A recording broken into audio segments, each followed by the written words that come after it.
hace algunas semanas que nos propusimos considerar los títulos que como cristianos Dios nos asigna a nosotros. Paradójicamente, Dios nunca pensó en que nos llamáramos cristianos. La palabra cristianos, el mote, el descriptivo, es un término que se le asignó a los primeros discípulos, a la iglesia primitiva, hasta de una forma despectiva, como diciendo estos son cristianitos, son seguidores de Cristo, pero en un sentido peyorativo. Sin embargo, lo hemos acuñado y nos encanta y lo portamos con orgullo, cristianos, evangélicos, porque seguimos las enseñanzas del Evangelio. Sin embargo, en lo que Dios dice de su escritura, en su escritura, cuando Dios se refiere a los seguidores de Cristo, utiliza una palabra que es discípulo o seguidor de Cristo. Así que estaría bien que una y otra vez nos recordemos, cuando nos pregunten, podamos tener en mente, soy un seguidor de Cristo. Y ser un seguidor de Cristo implica, si me ayuda diciéndolo en voz alta para recordarlo, ser un testigo. Más fuerte, por favor, testigo. Un testigo es alguien que vio, oyó, experimentó en carne propia lo que Dios hizo en su vida y entonces lo comparte, no de terceros, no por oídas, sino en experiencia propia.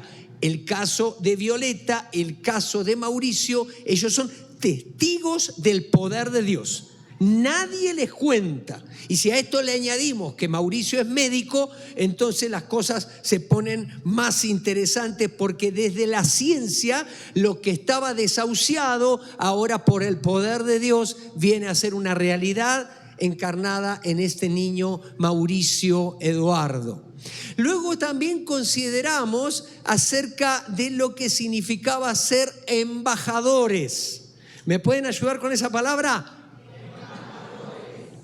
Porque dice la Escritura que nosotros representamos el reino de Dios aquí en la tierra. Jesús dijo cuando iba a ser crucificado, mi reino no es de este mundo. Sin embargo, le pidió al Padre que no nos quite del mundo, sino que nos guarde del mal. Eso significa que nosotros estamos representando un reino que no es de este mundo, a saber, un reino que tiene valores diferentes a la sociedad que nos circunda, un reino que tiene un origen diferente porque es un reino eterno, es el reino de Dios. Un reino que no se basa en las costumbres de este mundo, sino que desarrolla en la vivencia de la comunidad de fe otro tipo de costumbres. Por ejemplo, el perdonarnos mutuamente, el amar a los enemigos, principios, mandatos que Dios nos dio. Y un reino que obviamente está basado no en leyes que nos convienen, sino en leyes eternas que Dios pensó para el ser humano, para que nosotros podamos vivir plenamente en esta tierra. El tercer título que consideramos en ocasión del pastor Alejandro es el de administradores. Diga conmigo, administrador. Somos administradores de todo, no solamente de los bienes económicos y de las finanzas. Somos administradores de las relaciones interpersonales, de las relaciones humanas. Somos administradores de la familia, los que tenemos una familia que liderar. Somos administradores de los talentos, de los dones. Somos administradores, no somos dueños de nada.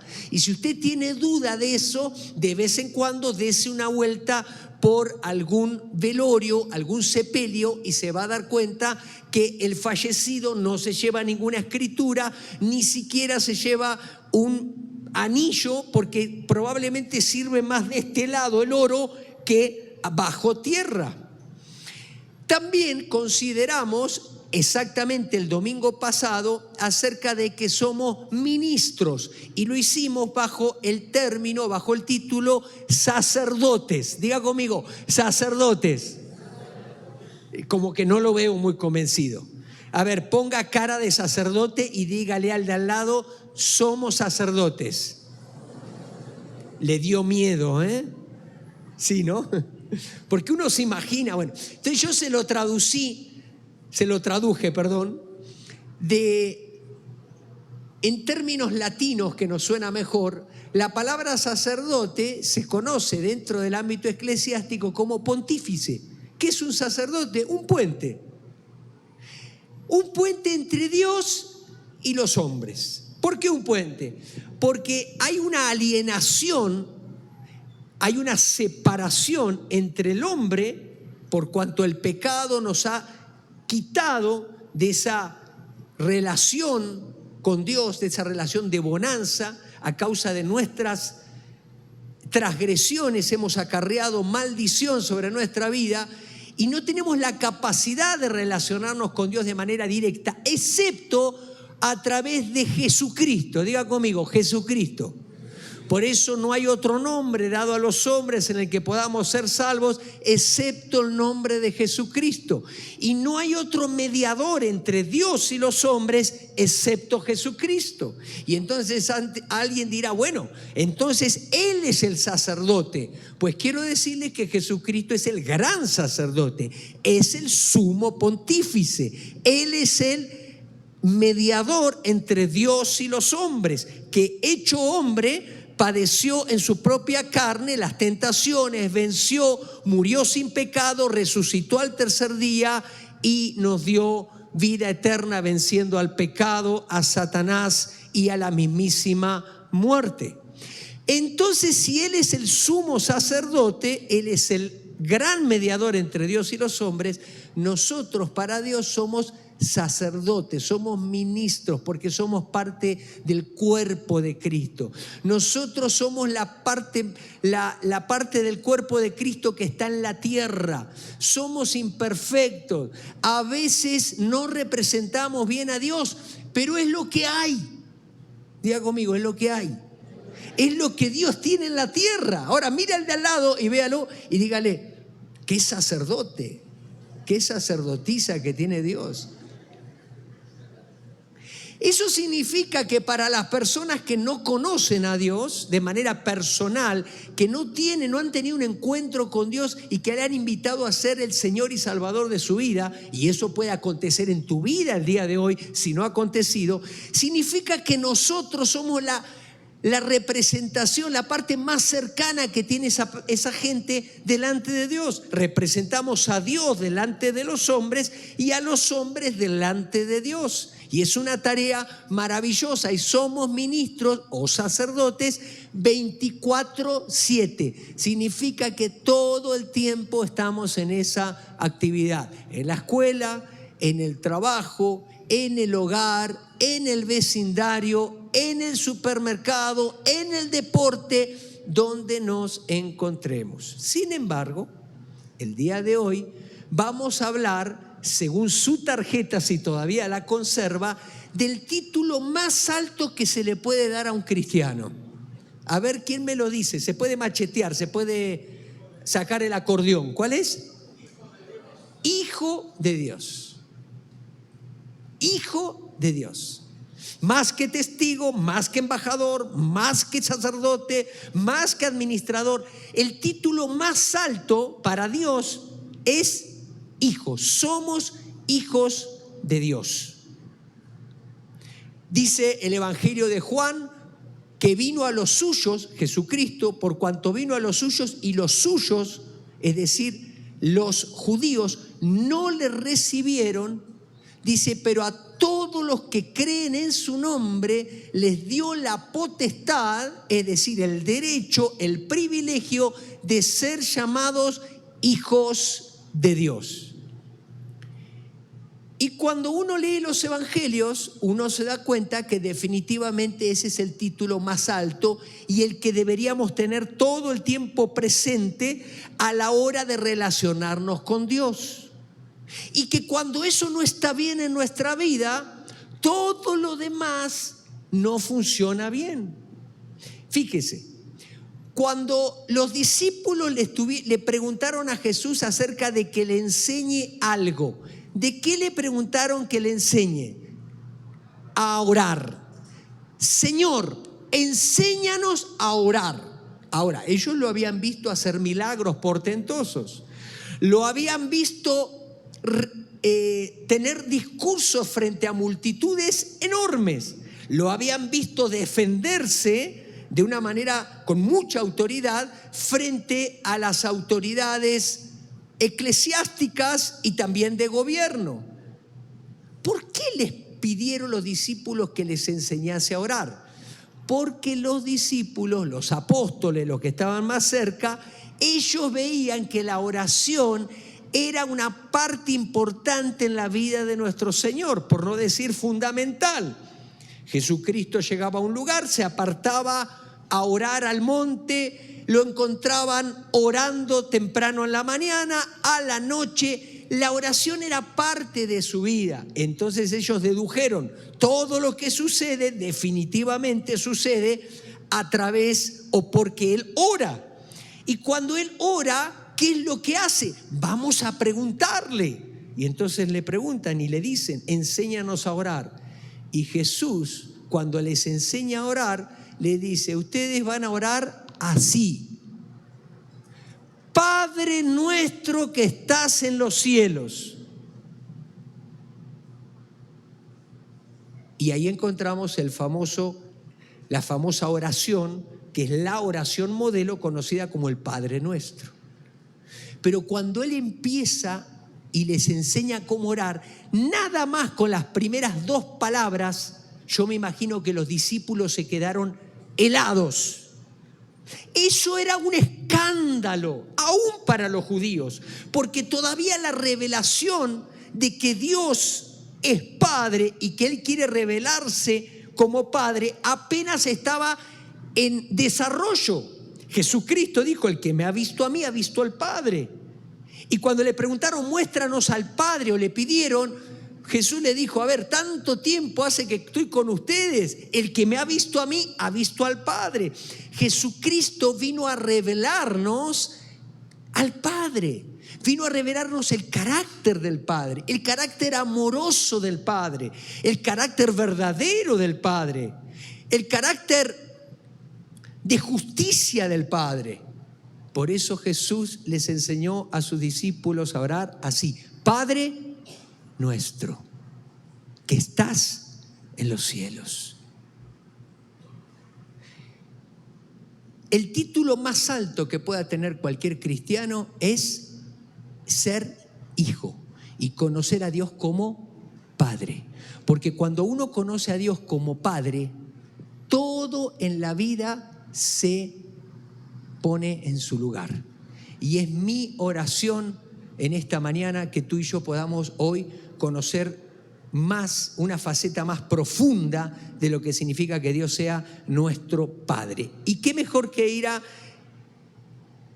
la carta del apóstol Pedro, capítulo 1, verso 3. Voy a ir rápido porque son muchas cosas en el material, pero voy a tratar de ir lento en la forma de expresarme para que todos vayamos entendiendo estas verdades.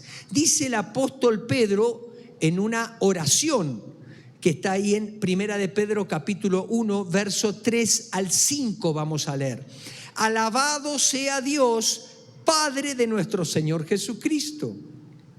Por su gran misericordia nos ha hecho nacer de nuevo mediante la resurrección de Jesucristo, para que tengamos una esperanza viva y recibamos una herencia indestructible, incontaminada e inmarchitable.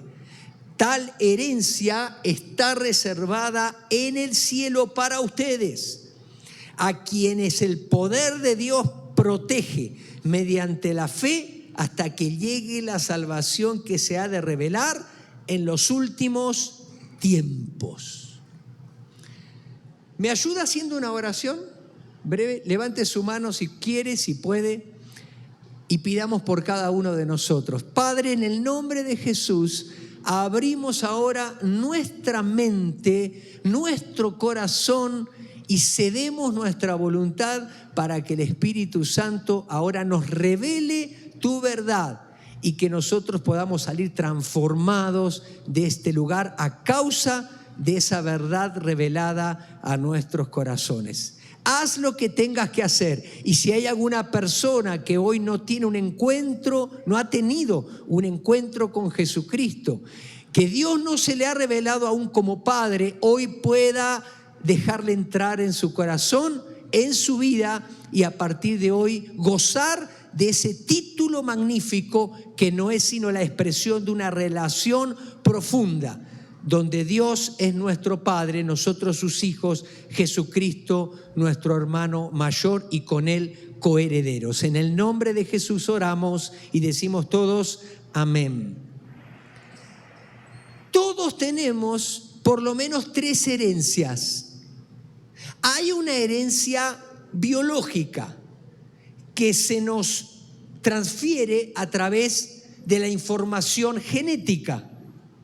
Algunos somos de mediana estatura, otros son muy altos, y vaya que en la congregación hay 2 o 3 que si los hacemos poner de pie están muy altos, y otros son más chaparritos. Algunos son más güeros, otros son más prietos.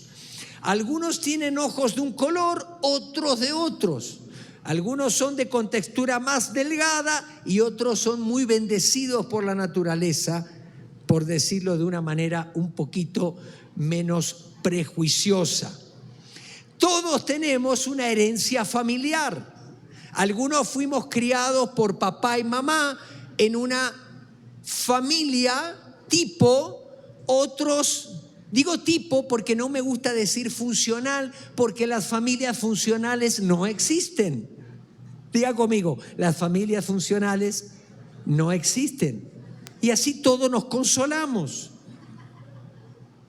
Porque yo cuando leo las Escrituras, no hay una sola familia funcional.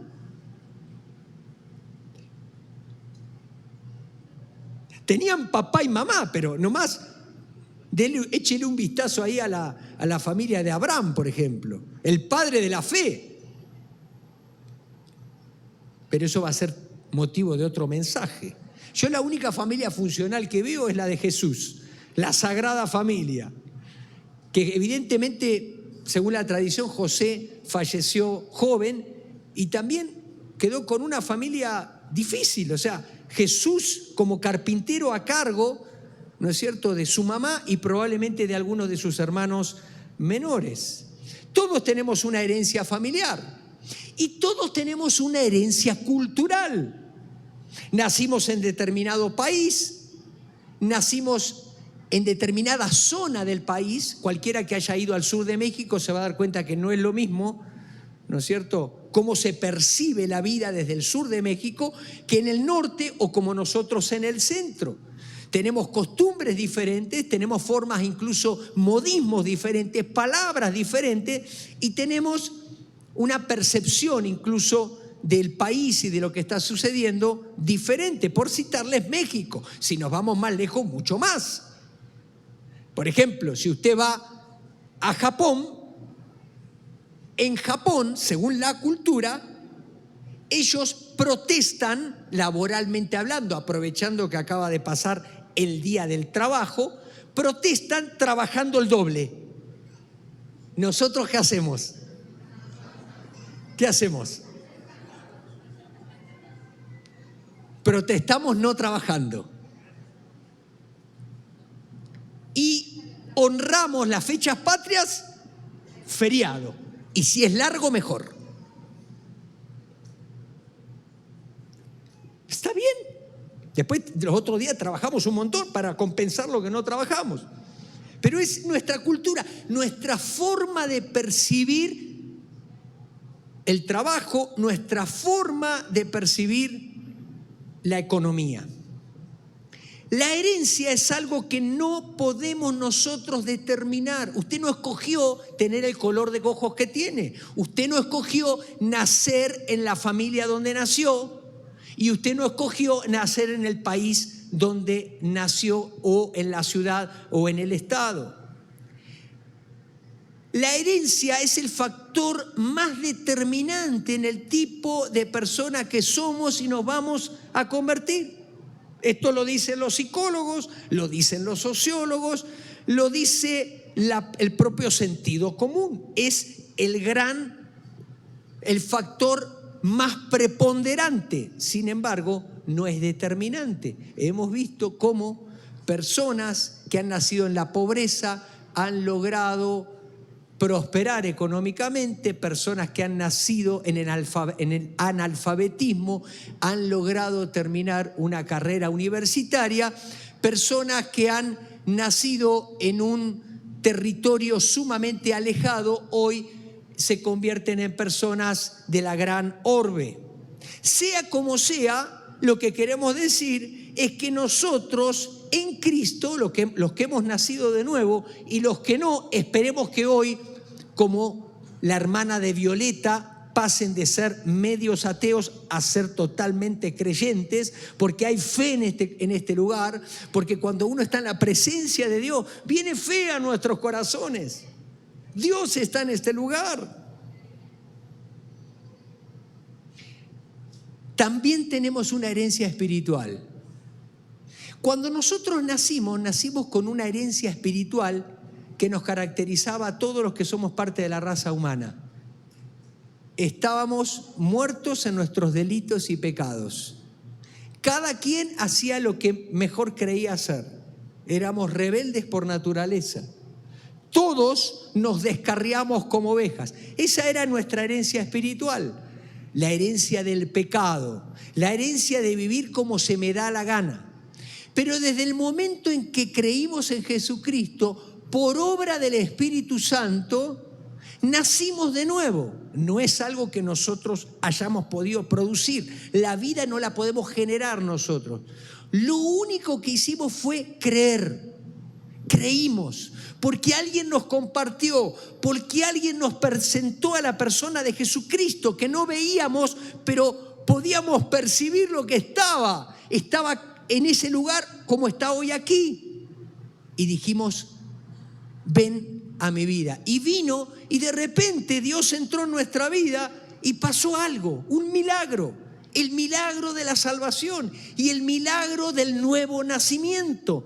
Nacimos, como dice el Evangelio de Juan, no por obra de sangre y carne, sino por obra del Espíritu. Así que todos tenemos una herencia espiritual y nuestra herencia en Cristo es la que debería de determinar el tipo de persona que somos ahora y que seremos en la eternidad. Y el tiempo que tenemos para desarrollar esa herencia, las características de esa herencia es aquí en la tierra, el tiempo de vida que tenemos.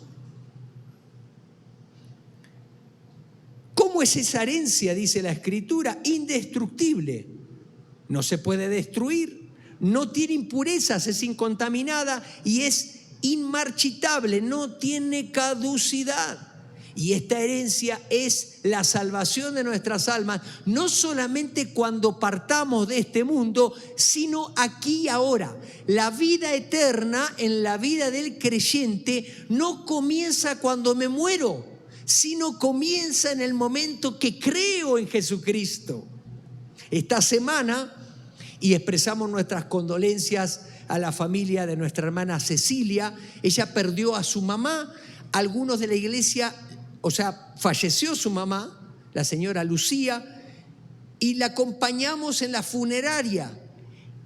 Y me tocaba dar unas palabras, pero yo percibí que el Espíritu Santo me dijo que comparta a su hija, para que cuente el testimonio de cómo Lucía tuvo un encuentro con Jesucristo.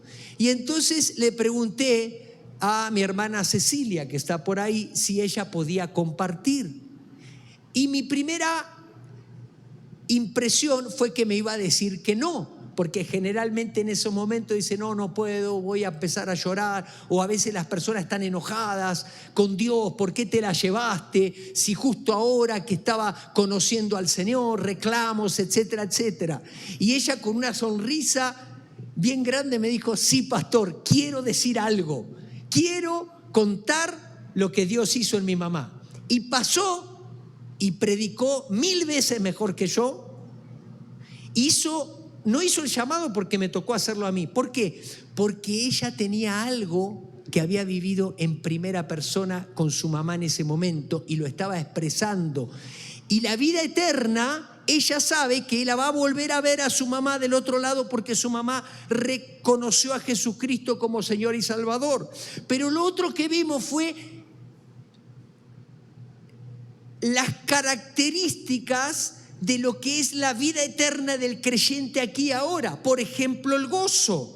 Diga conmigo, el gozo. Ahora avísele a su cara que está gozoso. Ya se rieron, ¿vieron? El gozo del Señor es nuestra fuerza.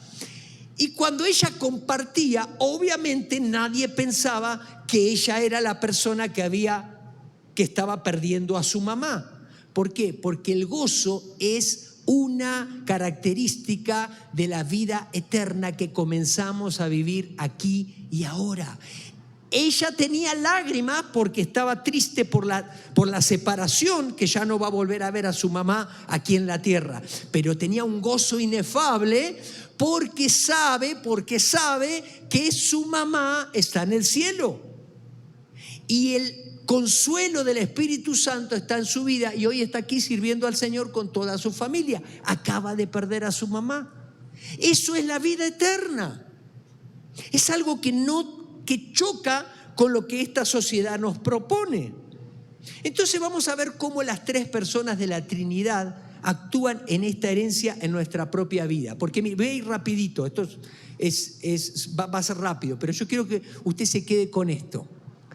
La mayoría de los cristianos, por usar ahora esa definición de nosotros, de los creyentes, vamos a llamarles de los discípulos de Cristo, carecemos de atractivo en nuestra vida hacia los que no conocen al Señor, porque caminamos por la vida como pollo mojado.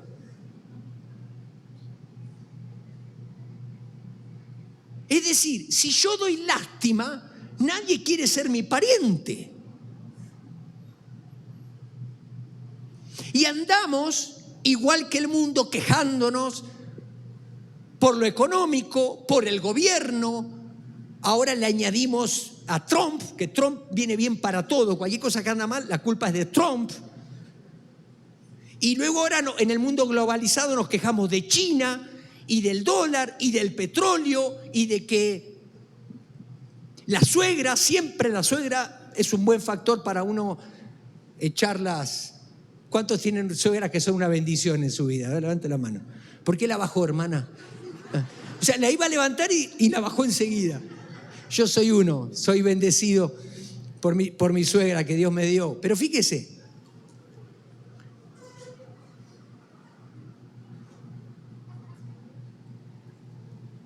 ayer tuvimos en un ámbito, coincidimos con mi hijo mayor.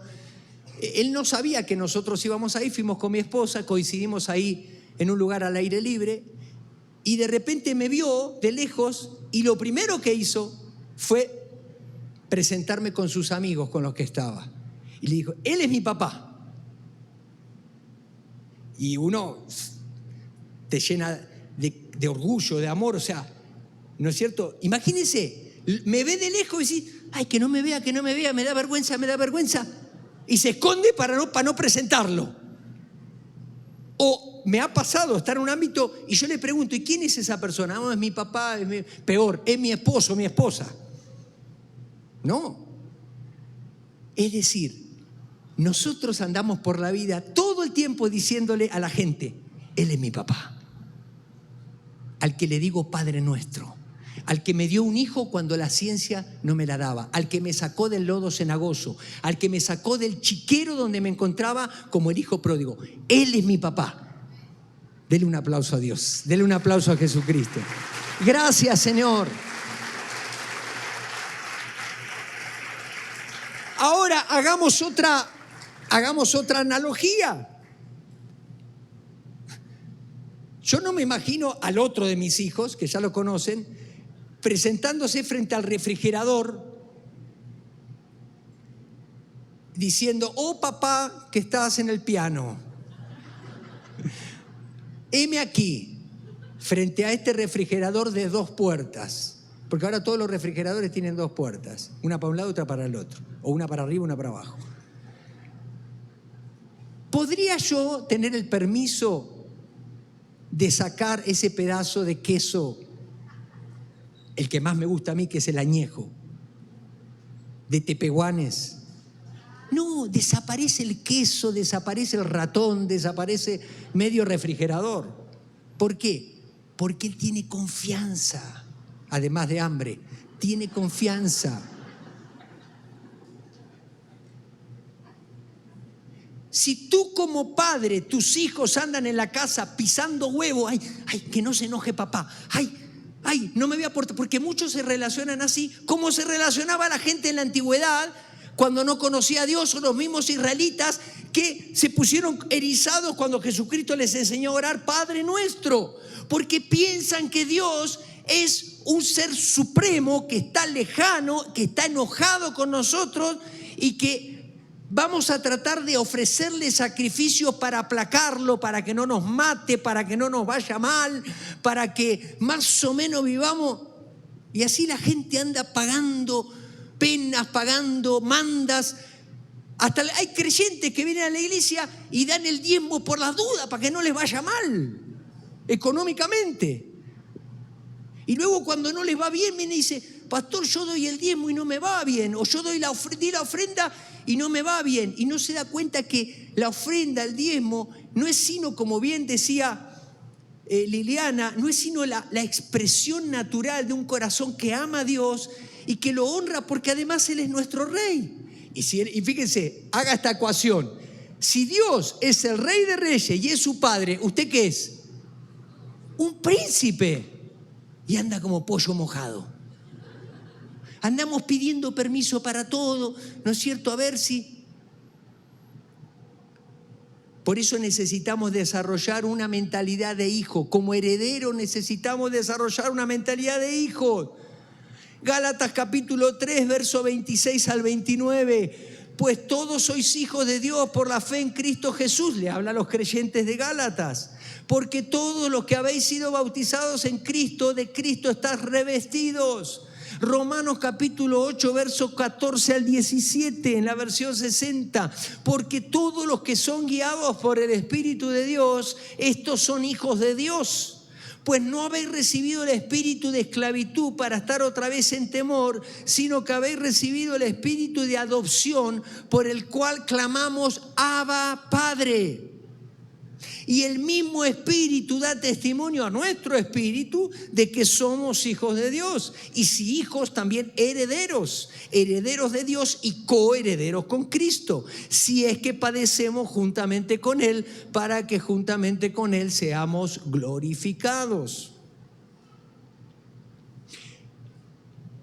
Lo contrario a hijo, a la luz de la revelación bíblica, no es sino esclavo. En la antigüedad, los hijos gozaban de toda la herencia del padre, el dueño de la finca. Los esclavos no. Los esclavos eran comprados y no se pertenecían a sí mismos. De hecho, pertenecían al amo. Cuando usa esta analogía el apóstol Pablo, en pleno siglo I de la era cristiana, donde imperaba la ley romana, ustedes saben que en esto era la ley de los hijos, la ley de los esclavos. No había mezcla. Nacías esclavo, morías esclavo. Nacías hijo, gozabas de toda la herencia de la casa. ¿Qué fue lo que pasó con el pueblo israelí cuando salió de Egipto? Salieron siendo esclavos, Dios los sacó con mano portentosa, con las 10 plagas, con el mar que se abre en dos, entran al desierto y se quedan en el desierto por 40 años. ¿Cuál fue la razón? Porque ellos salieron de la esclavitud, pero la esclavitud no salió de ellos. No cambiaron su forma de pensar. No sé si escucharon la analogía del elefantito que estaba en el circo. Había un elefante en el circo Y de chiquito, ¿no es cierto?, le habían puesto la correa con una soga a una estaca. Y cuando el elefante fue grande, otro de los animales le dijo que ahora podía salirse y ir a vivir en libertad. Pero el elefantito dijo que no podía, porque cada vez que hacía así había una soga que lo tenía a la estaca. El elefante chiquitito ahora era enorme. Nada más que con mover un poquito más el pie, podía salirse con estaca, con circo, con todo. Pero como tenía grabado que era esclavo, ahí se quedó de por vida. Muchos de nosotros vivimos así. Somos libres en Cristo Jesús. Somos hijos, hemos sido adoptados por Dios Padre, pero seguimos viviendo en esclavitud. En esclavitud mental, en esclavitud emocional, en esclavitud volitiva. Como el apóstol Pablo decía, quiero hacer el bien, pero no puedo, hallo una ley que me lleva a hacer lo que no quiero hacer. Dios quiere que desarrollemos una mentalidad de hijos, porque Cristo, quien es nuestro referente, nos habilita por medio de su muerte y resurrección para redefinir nuestra identidad en Él y disfrutar de nuestra herencia, diga conmigo, aquí y ahora. En segundo lugar, como herederos necesitamos saber que el Espíritu Santo es el garante de que un día recibiremos toda la herencia. El mismo pasaje que acabamos de leer de Romanos capítulo 8, verso 14 al 17, nos dice que por el Espíritu Santo que vive en nosotros, nosotros clamamos Abba Padre. Abba Padre es la expresión aramea equivalente a nuestro pa o papito o daddy, no sé cómo usted le diga, en el idioma que le diga cariñosamente. Habla de una relación cercana. Y dice el texto que el Espíritu mismo, el Espíritu Santo, da testimonio a nuestro espíritu de que somos hijos de Dios. Efesios capítulo 1, verso 13 y 14 dice: gracias a Cristo también ustedes que oyeron el mensaje de la verdad, la buena noticia de su salvación, y abrazaron la fe, es decir, todos los que ya somos cristianos o creyentes o discípulos, fueron sellados como propiedad de Dios con el Espíritu Santo que Él había prometido. Este Espíritu es el anticipo que nos garantiza la herencia que Dios nos ha de dar cuando haya completado nuestra liberación y haya hecho de nosotros el pueblo de su posesión, para que todos alabemos su glorioso poder. Cuando tú y yo, cuando usted y yo creímos en Jesucristo, en ese momento Dios nos dio su Espíritu, se regaló a sí mismo, vino a morar en nosotros, vino a morar en el creyente. Por eso lo que antes nos agradaba ya no nos agrada. Por eso las malas palabras que decíamos ya no nos salen, porque no son parte de nuestra nueva herencia. Por eso nos disgusta ofender a Dios. Antes pecábamos a gusto y éramos unos sinvergüenza. Ahora seguimos pecando porque no hay nadie perfecto, pero inmediatamente nos damos cuenta que estamos mal y entonces vamos a Dios y le confesamos y le pedimos perdón y nos arrepentimos. Y si hay algo que arreglar, lo queremos arreglar, porque no podemos dormir, porque la conciencia está ahora influenciada por el Espíritu Santo de Dios que vive en nosotros y que es la garantía, es las arras de nuestra posesión definitiva, es decir, es el anticipo que Dios nos dio. Miren, para que sepan que esta herencia es de ustedes, ahí les va este anticipo. Es el fideicomiso de Dios que está en nuestro interior y que nos dice: todo va a ser de ustedes. ¿Nos seguimos enfermando? Nos seguimos enfermando, pero un día estaremos donde no va a haber más enfermedad. ¿Seguimos poniéndonos tristes por alguna? Nos seguimos poniendo tristes, pero un día va a haber una alegría absoluta y podemos comenzar a experimentarla desde aquí. La figura del sello Los que están cerca de, aquí en Durango conocemos bien lo que es el yerro, ¿no? O cuando se marca a un animal, a un becerro. Según cómo esté marcado, pertenece a un campo o pertenece a otro propietario. Si usted recibió a Jesucristo como el Señor y el Salvador de su vida, usted está marcado de por vida con el Espíritu Santo.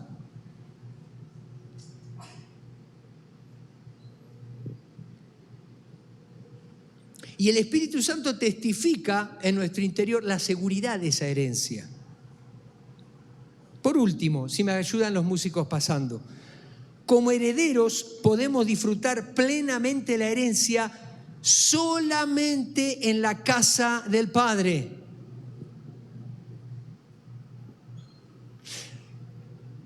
Tantos años pastoreando con mi esposa, ya 36, desde que teníamos 18, 19 años. ¿Cuánta gente, cuánto cristiano veo? Pastor, no sé qué me pasa.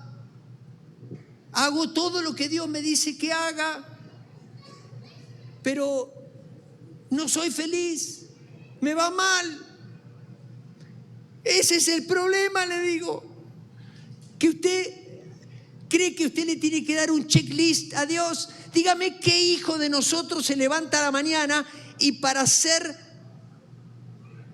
objeto de nuestro amor hace un checklist. Usted obviamente se molesta si su hijo no saca buenas calificaciones, si usted le pide que estudie, pero no por eso lo deja de querer. Usted como padre se pone a trabajar en ello y ve cómo ayudarle. Si su hijo comete algún error, usted no deja de ser su padre, ni él deja de ser su hijo. Lo mismo pasa con Dios.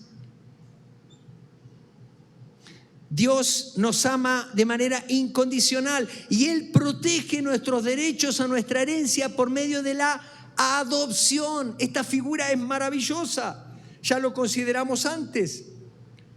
Usted sabe que legalmente hablando, un hijo adoptado tiene los mismos derechos que un hijo natural. Exactamente. Y no puede renunciar a la patria potestad, ni tampoco se le puede ser quitada. Es algo que, bueno, a no ser por cuestiones legales de grandes magnitudes, pero la persona no puede renunciar a que el padre sea el padre. Entonces, ¿de qué estamos hablando? Estamos hablando de cosas maravillosas que las podemos ver a la luz de la parábola del hijo pródigo. Y con esto voy a terminar. Todos conocemos la parábola, no se la voy a leer. Pero este joven consideró un día que en la casa del padre él no era suficientemente pleno ni feliz. Y dijo, dame mi herencia, me voy a probar suerte. Y le fue como en feria. Se gastó todo, perdió no solamente los bienes económicos, sino perdió su estima. Y cuando estaba en el fondo, estaba trabajando en un chiquero de cerdos, pero ni siquiera podía comer de lo que le daban a los cerdos. Y él ahí recapacitó y dijo, a ver, yo soy hijo, ¿qué hago acá? Estoy acá porque quiero nomás, por deporte, por voluntad propia, pero yo soy hijo. Sacó su INE y miró y dijo, hijo del señor, el dueño del rancho. Y entonces dijo, voy a regresar por conveniencia, no por amor, por conveniencia. Pues dice, por lo menos en la casa de mi padre hay un mendrugo de pan. Y entonces volvió todo cabizbajo, con culpa, y vino ensayando un discurso. Y le voy a decir, Padre mío, he pecado contra el cielo y contra ti. Siquiera tenme, trátame como a uno de tus jornaleros. Y él venía todo el camino ensayando eso, pensando que su padre lo iba a castigar, lo iba a ignorar, o en el mejor de los casos lo iba a tener como uno de sus jornaleros. Pero dice que cuando se estaba acercando al campo, no fue él, sino fue el padre el que corrió a abrazarlo. Y llorando le dijo a los trabajadores: pónganle la mejor ropa, pónganle un anillo, pónganle una túnica, maten el mejor becerro, vamos a hacer fiesta, porque este hijo mío estaba muerto y ahora está vivo. Hijos.